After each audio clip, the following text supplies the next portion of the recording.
ঘুরতে যাওয়ার কথা বললে আমি আর দুবার চিন্তা করি না। আমি একদম সাথে সাথেই রাজি। ঘুরতে যেতে আমার এত পরিমাণ ভালো লাগে, সে যেখানেই নিয়ে যাক, বাড়ির কাছেই হোক, পাশের কোনো জায়গায় হোক, কোনো সমস্যা নেই। আমার একটু বাড়ি থেকে নিয়ে বেরোলেই হলো, তাতেই আমার খুশি।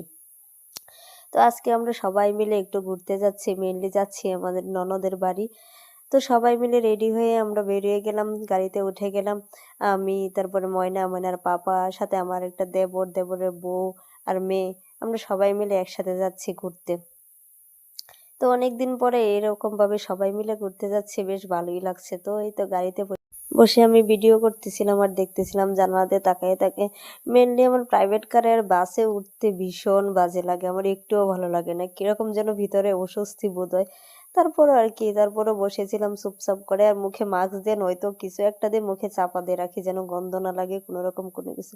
তো এই তো মাঝখানে আমরা একটু গাড়ি থেকে নামলাম, সামনে একটা সুন্দর ব্রিজ ছিল, ওখানে সুইচ গেট, আমরা ওখানে গিয়ে একটু ছবি তুললাম, ভিডিও করলাম, এত সুন্দর লাগতেছিল জায়গাটা। তো আমরা সবাই ওখানে নামলাম, সবাই মিলে এখানে চারপাশে ঘোরাঘুরি করতেছিলাম। আর ময়না তো সারাক্ষণ ওর পাপার কাছেই, বাড়ি থেকে বেরোলে আর আমারে চেনে না, ও সারাক্ষণ পাপার কোলে। গাড়িতে ওর কাছে ছিল, আমি একা একা বসেছিলাম আমার মতো। আর ওখানে নেমে গিয়ে একটু সবাই মিলে হাঁটাহাঁটি করতেছিলাম, ওরাও সবকিছু হাঁটাহাঁটি করতেছিল, দেখতেছিল। তো এই তো সবাই মিলে দেখতেছিলাম চারপাশে ঘুরে ঘুরে। কিছুক্ষণ এখানে সময় কাটানোর পর সবাই আবার আস্তে আস্তে যাচ্ছিলাম সামনের দিকে।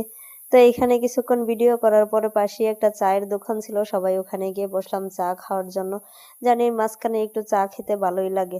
তো এখানে বসে আমরা চা খাচ্ছিলাম, আর আমি বলতেছিলাম যে টক কিছু পাওয়া যায় কিনা দেখার জন্য, কিরকম যেন ভিতরে ভিতরে সব আমার গুলাই যাচ্ছে এরকম ফিল হচ্ছে। তো এখানে চা খাওয়ার পর আবার সবাই গাড়িতে উঠে গেলাম, গাড়িতে উঠে আবার রওনা দিচ্ছি মেন গন্তব্যের উদ্দেশ্যে। আর ওইদিকে রাস্তাঘাট এত সুন্দর, গ্রাম এলাকাগুলো অন্যরকম এক সুন্দর। তো ওইসব সুন্দর সুন্দর পরিবেশ দেখতে দেখতে যাচ্ছিলাম, বেশ ভালোই লাগতেছিল। আর জানালা খুলে দিলাম, বাইরের একটু আবহাওয়া আসতেছে, তখন একটু রিল্যাক্স লাগতেছিল। তো ফাইনালি ময়না একটু সময়ের জন্য আমার কাছে আসলো। তো আমার কাছে এসে বসে বসে আমরা গল্প করতেছিলাম, কত কিছু বলতেছিলাম। ও আমাদের জানালা দিয়ে এটা ওটা দেখাচ্ছিল যে মাম্মা দেখো এটা কি ওটা কি। ওর হলো অনেক প্রশ্ন, বাড়ি থেকে বেরোলেই শুধু প্রশ্ন করবে, এটা কি ওটা কি, আমরা কোথায় যাচ্ছি, কেন যাচ্ছি, হাজার রকমের প্রশ্ন।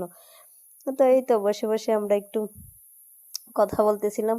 তারপর ও জানালার দিকে তাকিয়ে তাকিয়ে দেখতেছিল, কি জানি দেখতেছিল ওই জানে। তো আমিও বসে বসে ওর ভিডিও নিতেছিলাম। ওর প্রত্যেকটা মোমেন্ট আমার ক্যাপচার করে রাখতে খুব ভালো লাগে।